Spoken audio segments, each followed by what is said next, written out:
Only Jesus TV. Gbogbo èèyàn ẹ jọ̀ọ́ ẹ súnmọ́ bí o, àwọn lọ́ọ̀yà ti dìde o. Wọ́n ti sọ̀rọ̀ lórí wípé àwọn ò fẹ́ èrò ẹkùn security network, pé àwọn ò fẹ́ olóyè Sunday Igboho ní Kwara, ní Ìlọrin àti gbogbo ìlú tó wà lábẹ́ Kwara pátá o. Nǹkan tí wọ́n sọ, ẹ wá lọ gbọ́ nǹkan tí wọ́n sọ báyìí.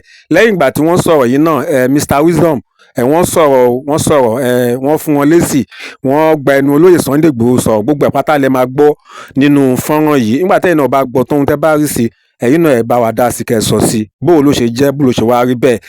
Ẹ ṣe ó yá lókè lọ́hùn. Báwa dárúkọ yìí sà àti bí ẹ ṣe jẹ́. Alhamdulilayi wa shaitan rajim bisimilahi rahman rahim. Assalamu alaikum warahmatullahi wabarakatuh. Orúkọ mi ní ẹ̀kúnrẹ́rẹ́ òun ni Umar Saad Imam, tí ọ̀pọ̀lọpọ̀ àwọn èèyàn máa ní sí US Imam. Ẹnì kejì mi tí a jọ dúró òun náà ni AA Abọ́lájí Àjàsà, tí a jẹ́ aṣojú fún Ìlọrin Heritage Preservation Foundation. Ó tó ṣẹlẹ̀ ni pé à ń gbọ́ àwọn ọ̀rọ̀ kan, wọ́n ní Ìlọrin, wọ́n ní wọn ò fara mọ́ ẹ̀ṣọ́ aláàbò ìrù ẹkùn tí Sunday Igboho fẹ́ gbé wá. Kí la lè sọ lórí rẹ̀? Àkọ́kọ́ ni pé mi ò lágbára láti gbẹnusọ fún Ìlọrin. Bàbá ọba Ìlọrin àbáwọn tí wọ́n bá yàn, àwọn ni wọ́n ní agbára. Àmọ́ gẹ́gẹ́ bí foundation ti tiwa tó ṣe pé àṣà àti àládà Ìlọrin náà là á fẹ́ máa protect lọ́dọ̀ títí wa, àwa náà faramọ́, a sì padà gbé jáde láìpẹ́ pé faramọ́. And then yes sir. Okay. Ojú wo lẹ fi wò àti pé kí ló dé tẹ́ fi faramọ́? Ojú tí àwa fi wò àkọ́kọ́ ni wípé ẹni tó dá ìrù ẹkùn lẹ̀, ẹni tí gbogbo ayé mọ̀ pé divisionist ni, ẹni tí tó sà ń sọ̀rọ̀ nípa bí wọ́n ṣe kọ́ Nàìjíríà, òun ló ń champion Yorùbá nation. Yorùbá yìí ti mọ̀ yẹn, it's no more a secret pé Sunday Igboho òun ló ń champion Yorùbá nation.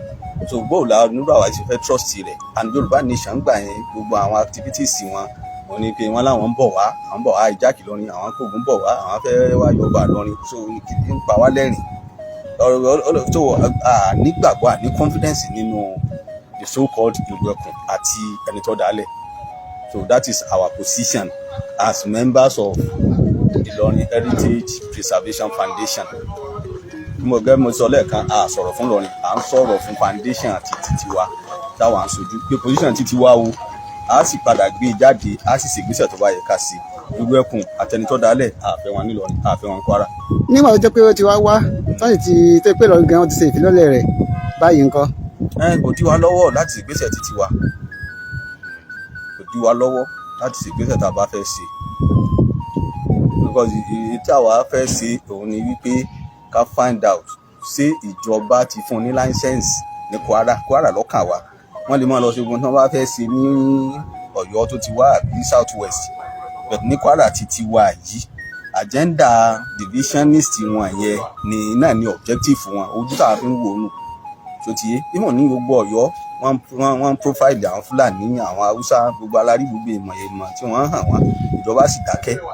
So tíjọba ọba wa fẹ́ crisis ní Kwara State, kí wọ́n tètè lé wọn padà síbi tí wọ́n ti wá, because in Ìlọrin here we are going to protect ourselves.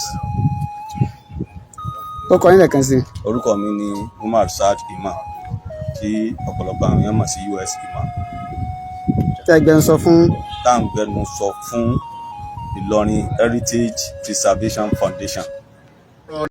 Ìran àkókò ló ní ká gbẹ́dọ̀, ìran aláǹtakùn ló ní káràn òwú. Ìran yínmíyínmí wọ́n jọ lọ́jẹ̀ ọṣẹ àràmàǹdà, ìran akàn jọ lọ́jẹ̀ epo òsèlé, ìran agbe ló jọba nílùú Ìdáró, ìran olóṣùn wọn fẹ́ tàlùkù síwájú, lékèlékè ló jọba nílùú Kẹfúnníní.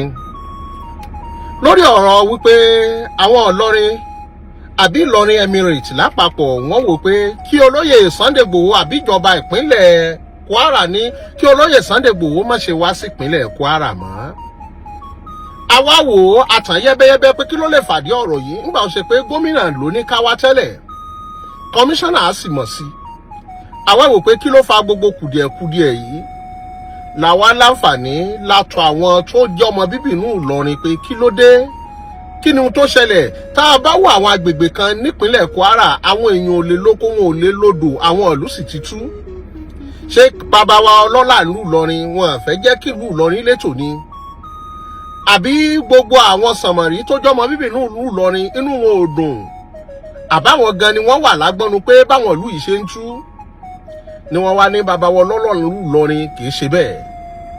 Gbogbo àwọn ọmọ ìlú Ìlọrin wọn ń ṣe ẹni tí wọ́n fẹ́ jẹ́ kí ìlú onílùú tú, àmọ́ ìpayà wọn bó bá ṣèwọ náà wò wípé ọlọ́mọ sọ wá dọlọ́lá àná, gbogbo ohun tí ó túlù mọ́ wa lórí a ò ní ṣe.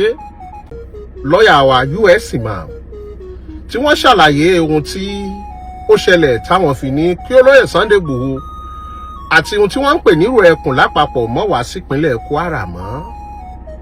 Wọ́n ṣàlàyé wípé kò sí bẹ́jà bákan pé gbogbo ayé mọ̀ wípé ẹni tó gbé kí gbogbo owó pín tá a mọ̀ sí Yorùbá Nation rù òun lolóyè Sunday Igboho.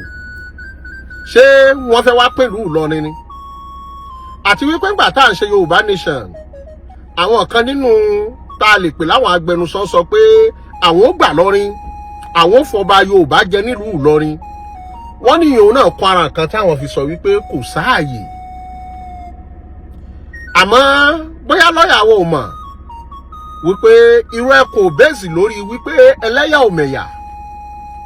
Ohun tá a gbé lọ́wọ́ ni wípé ààbò bí ò ṣe ní jẹ ọmọ Yorùbá ní gbogbo lẹ̀kílẹ̀.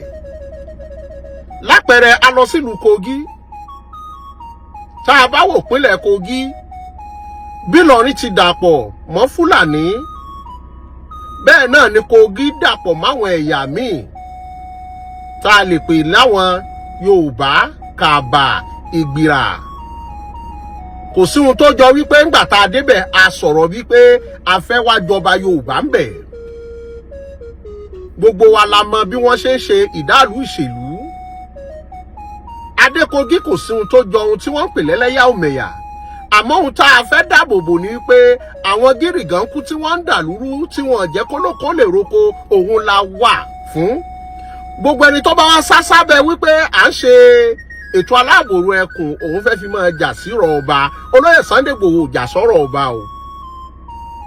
Mò ń gbẹnu olóyè Sunday Igboho sọ̀rọ̀ àti ìwọ ẹkùn lápapọ̀ wípé a ò jà sí ọ̀rọ̀ ọba.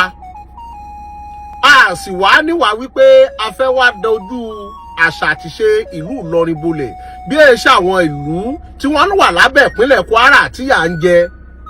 Táwa náà sì mọ̀ pé kábíyèsí bàbá wa ọlọ́lá ìlú Ìlọrin Shehu Walawi Asimuka Minanas wípé àwọn náà ò ní fọwọ́ sí wípé káwọn kan kàn wọnú ìlú kí wọ́n sì pààyàn. Ó sì dá mi lójú pé gbogbo tí wọ́n ń pè ní Ìlọrin Emirate lápapọ̀ ò ní fọwọ́ sí. Àwọn òjà sọ̀rọ̀ ọba ààbò, bóòlù olóko ṣe lè mọ roko, bóòlù olódò ó ṣe lè mọ rodò, bóòlù ní gbogbo owó ṣe lè sùn tá a fi lórí oṣùká. Yálà ó ṣe Yorùbá ló ń kún wọn lọ́wọ́ ni, ó ṣe Fúlàní ni, ó ṣe Yorùbá ni, ó ṣe Haúsá ni, ó ṣe Yíbò ni wọ́n wà lágbọ́nú àwọn tá a pè ní banditry yìí, kidnapping yìí, òun làwa gbé lọ́wọ́.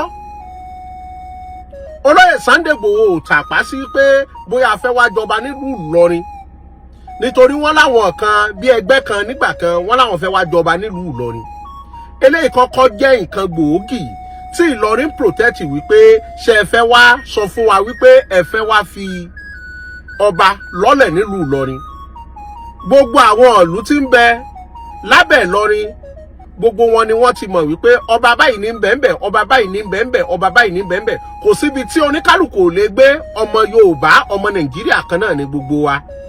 Àmọ́ ká pawọ́pọ̀ ká láwọn kàndánù rẹ̀ sì dànù. Nítorí ìkan pawọ́pọ̀ wọn mọ̀lélá, ìrìn ìrùn pawọ́pọ̀ wọn màgìyàn, ìròyìn pawọ́pọ̀ wọn ṣàfárá torí ọjọ́ iwájú àwọn ọmọ wọn. Ohun tá à ń fẹ́ láti ọwọ́ kábíyèsí ọba ọlọ́lá ìlú Ìlọrin ni pé kí wọ́n gbà wá láàyè. Gbogbo àwọn ìlú tí ń bẹ lábẹ́ ìpínlẹ̀ Kwara bá ṣe jọ láǹfààní tájọ pagbára pọ̀, tájọ pàmọ̀ pọ̀, tájẹ pèrò pọ̀ tó ní kálukú ó lè sùn tí ó fẹ́ dọ̀ lórí òró òun lolóyè Sunday Igboho gbé lọ́wọ́. Gbogbo wípé wọ́n fẹ́ wá jọba, wọ́n fẹ́ wá fi kinní kan lọ́lẹ̀ nílọrin, kò sí ohun tó jọ bẹ́ẹ̀ o.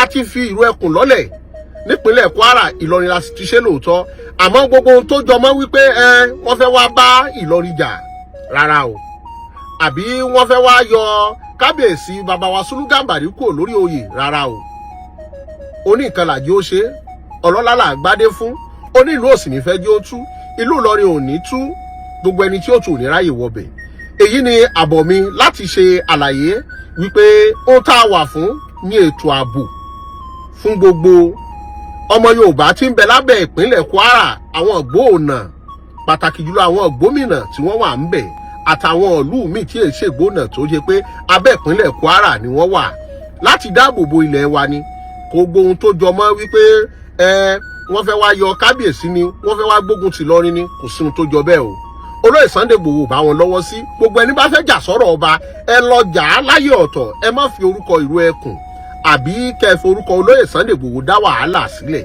wàhálà kankan ò ní wọlé tọ̀ wá adúpẹ́ lọ́wọ́ àlàyé tí bàbá wa US mọ̀mọ́ àti gbogbo Ìlọrin lápapọ̀ ló fi jẹ́ kí n múra bíi ará Ìlọrin ṣe múra àwa yìí náà Ìlọrin ló kọ́ wa ń ké Ìlọrin sì làwọn àfáà wa a ò ní gbàdúrà kí Ìlọrin ó tú ẹ ṣé gan àdúpẹ́ ó dàbọ̀ yín bàbá ó dàbọ̀ yín mọ̀mọ́ ó dàbọ̀ yín ẹ̀gbọ́n ó dàbọ̀ yín àbúrò. tó ọ̀rọ̀ láti gbọ́ lẹ́nu lọ́ọ̀yà o bákan náà a gbọ́rọ̀ lẹ́nu Mr Wisdom tí wọ́n gbẹnu olóyè Sunday Igboho tí wọ́n gbẹnu wọn sọ̀rọ̀ kí ni àwa náà rí sí ẹ já pàdé ní comment section ìyà tó bá kọ sí wa ojú táwa bá fi wò ó àwa táyì tí subscribe ẹ jọ̀ọ́ ká tó lọ ẹ bá wa wò sàlẹ̀ yẹn ẹ máa rí subscribe button ẹ bá wa tẹ̀ ẹ bẹ ṣe ń tẹ̀ ń gbọ́wọ́ lé ẹ máa gbé notification bell wá ẹ tẹ̀ yẹn náà láti tètè máa ta wá lólobó tí a bá ti ní fọ́nrán tuntun fún wa ẹ ṣe àna Ọlọ́run ní fi wá sílẹ̀ ètò ayé wa ní dojúrú ẹ like comment kẹ̀dẹ̀ bá wa share láìpẹ́ á tún padà wá ní àlàáfíà.